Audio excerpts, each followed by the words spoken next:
3 মিনিটে 3টে যুদ্ধের গল্প বলবো, এবং 3টে যুদ্ধের গল্প থেকেই আমরা একটা করে শিক্ষা নেব। কীরকম? প্রথম গল্পটা যেটা বলবো সেটা 100 বছরেরও আগেকার ঘটনা। সেই সময়তে আমেরিকাতে উইলিয়াম র্যান্ডলফ হার্স এবং জোসেফ পুলিৎজারের দুটো খবরের কাগজের মধ্যে খুব প্রতিযোগিতা চলছিল, কারা তাদের বিক্রি বেশি বাড়াতে পারে তাই নিয়ে। এবং সেখান থেকে ইয়েলো জার্নালিজমের যে সূত্রপাত সে কথাও তোমরা জানো। কিন্তু এই যুদ্ধটা কিভাবে এই উইলিয়াম হার্টসের কাগজ news paper new York journal বাঁধিয়ে দিয়েছিল, সেই গল্পটাই হচ্ছে এই গল্পটার মূল কথা। কি হয়েছিল ঘটনাটা? 1898 সাল নাগাদ উইলিয়াম হার্টস তিনি তার একজন সাংবাদিককে পাঠিয়েছিলেন কিউবাতে। কিউবা তখন স্পেনের উপনিবেশ বা কলোনি। সেখানে গিয়ে উইলিয়াম হার্টস তাকে বলল, তুমি সেখান থেকে খবর পাঠাও যে সেখানে স্প্যানিশ যে সরকার রয়েছে তারা আমেরিকানদের উপর কত অত্যাচার করছে। কিন্তু সাংবাদিক সেই সময় কিউবাতে গিয়ে তিনি টেলিগ্রাম করে উইলিয়াম হার্টসকে বললেন যে না, এখানে কোনো অশান্তির সম্ভাবনা নেই, যুদ্ধের কোনো সম্ভাবনা নেই, সেরকম কোনো অত্যাচারের ঘটনা কিছু ঘটছে না। তখন উইলিয়াম হার্টস তাকে বললেন, you furnish the pictures, I will furnish the war. তুমি ছবি পাঠাতে থাকো, মানে ঘটনা সংবাদ পাঠাতে থাকো, আমি যুদ্ধ বাঁধাবো। কীভাবে ঘটলো? তারপর সেই সাংবাদিক একের পর এক মিথ্যে ফেক নিউজ যেটাকে তোমরা বলো, সেই মিথ্যে কথা প্রচার করতে লাগলো যে কিউবাতে স্প্যানিশ শাসকদের হাতে কিভাবে আমেরিকানরা অত্যাচারিত হচ্ছে। সেই খবর পড়তে পড়তে আমেরিকানরা খুব ক্ষুব্ধ হয়ে উঠল। সেই সময়তে কিউবার উপকূলে একটা আমেরিকান নৌবাহিনীর জাহাজ ছিল, সেই জাহাজটা অ্যাক্সিডেন্টে ডুবে যায়।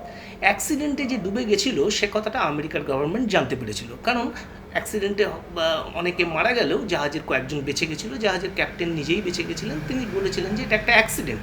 কিন্তু উইলিয়াম হার্টসের যে পাঠানো সাংবাদিক, তিনি সেখান থেকে খবর পাঠাতে থাকলেন যে আমেরিকার এই জাহাজটা স্প্যানিশ ডুবোজাহাজ, তারা টর্পেডো মেরে ভেঙে দিয়েছে। অর্থাৎ স্প্যানিশ যুদ্ধজাহাজ, স্প্যানিশ সেনারা তারা আমেরিকান জাহাজ ডুবিয়ে দিয়েছে এবং বহু আমেরিকান নাবিক মারা গেছে। এই খবর জেনে আমেরিকার লোকজন সেখানে প্রচণ্ড একটা যুদ্ধোন্মাদনা তৈরি হলো, এবং আমেরিকান গভর্নমেন্ট সত্যি কথাটা জেনেও কিছু করার নেই, এমন পাবলিক ওপিনিয়ন তৈরি হলো যে তার চাপে আমেরিকান গভর্নমেন্ট যুদ্ধ ঘোষণা করলো। এই স্প্যানিশ আমেরিকান ওয়ার 1898 সালে এই ঘটনাটা এই কারণে ঘটেছিল। এর থেকে আমরা কী শিখলাম? এর থেকে আমরা দেখলাম যে একটা গভর্নমেন্ট চাক বা না চাক, তারা সত্যিকারের ইনফরমেশান পেলেও পাবলিক যদি, সেই দেশের নাগরিকরা যদি যুদ্ধোন্মাদনা জাগায়, তাহলে তার একটা চাপ সৃষ্টি হয় সরকারের উপর এবং তার জেরে যুদ্ধ হতে পারে। এই ঘটনার অনেক দিন পরে, এখন থেকে মাত্র 50 বছর আগে একটা যুদ্ধ হয়েছিল। সেই যুদ্ধটা ভিয়েতনাম যুদ্ধ বলে বিখ্যাত। তোমরা জানো ভিয়েতনামে আমেরিকা সেনারা ঘাঁটি গেড়ে সেখানে কলোনি বানিয়ে রেখেছিল, এবং ভিয়েতনামে আমেরিকান সেনাদের বিরুদ্ধে ভিয়েতনামের মুক্তিযোদ্ধারা তারা সংগ্রাম করছিল। সেই সময় আমেরিকান সেনাদের অত্যাচারের খবর বিভিন্ন মিডিয়াতে, মূলত সংবাদপত্রে এবং টেলিভিশন, তখন চ্যানেলগুলো আমেরিকা এবং ইউরোপে এসে গেছে, সেখানেও এই ধরনের সংবাদগুলো, আমেরিকান অ্যাট্রোসিটির খবর, সেনাদের বর্বরতার খবর, ছবি, এগুলো প্রকাশিত হতে থাকে। এর জেরে উল্টোটা হলো, মানুষ, এমনকি বিশ্বজুড়ে মানুষ এই আমেরিকার সেনারা ভিয়েতনামে যে অত্যাচার করছে তার বিরুদ্ধে একটা জনমত তৈরি হলো। আমেরিকাতেও সেই জনমত তৈরি হলো, এবং তার ফলে 1975 সালে আমেরিকা বাধ্য হলো ভিয়েতনাম থেকে সেনা প্রত্যাহার করে নিতে। ভিয়েতনামের মুক্তিযোদ্ধারা যে সংগ্রাম করেছিল তার সঙ্গে সঙ্গে এই বিশ্ব জনমত এবং আমেরিকার জনগণের যে জনমত, সেটাও কিন্তু এই ভিয়েতনাম যুদ্ধ শেষ করে দেওয়ার পেছনে একটা ভূমিকা পালন করেছিল। এর থেকে আমরা কী শিক্ষা নিলাম? মিডিয়া যুদ্ধ বন্ধের জন্য, শান্তির জন্য, সাম্রাজ্যবাদের বিরুদ্ধেও জনমত তৈরি করতে পারে। এবার চলে আসি একদম একটা আধুনিক সময়কালের যুদ্ধের কথা। আধুনিক মানে এই ধরে নাও 30-35 বছর আগেকার ঘটনা।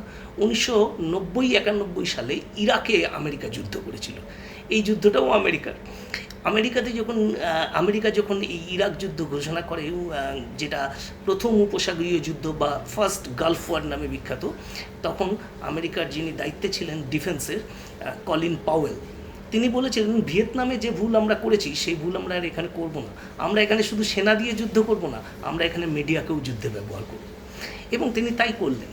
এক্ষেত্রে মিডিয়া মূলত সিএনএনের মতন বড় বড় আমেরিকান মিডিয়া, তারা বিশ্বজুড়ে এমন প্রচার করলো যে ইরাক কত বিপজ্জনক দেশ, ইরাক কত ইসলামিক টেররিস্টদের দেশ, এমনভাবে প্রচার করলো যে এই আমেরিকা যখন গালফ ওয়ার করলো এবং ইরাকের বিরুদ্ধে যুদ্ধ করলো, তখন বিশ্ব জনমতের একাংশ তো বটেই, আমেরিকার জনগণ কিন্তু আর আমেরিকার এই যুদ্ধের বিরুদ্ধে জনমত গড়ে উঠল না, বরঞ্চ আমেরিকান গভর্নমেন্ট এই যুদ্ধের পক্ষে মোটামুটি একটা পাবলিক সাপোর্ট পেল।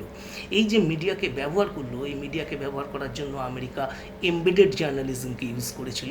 কলিন পাওয়েল তার লেখায় পরবর্তীকালে আত্মজীবনীতে তিনি এগুলো লিখেছেন যে আমরা কিভাবে মিডিয়াকে ব্যবহার করেছিলাম। আমি বলতে চাইছি এই তিনটে ঘটনা দিয়ে দেখতে পাচ্ছ কমিউনিকেশন এবং মিডিয়া কীরকমভাবে যুদ্ধে অস্ত্রের চাইতেও গুরুত্বপূর্ণ হয়ে উঠেছে, এবং এই মিডিয়া বা কমিউনিকেশন কারা ব্যবহার করছে, কী স্বার্থে ব্যবহার করছে, তার উপরে নির্ভর করছে বিশ্বে যুদ্ধ হবে কি শান্তি প্রতিষ্ঠা হবে।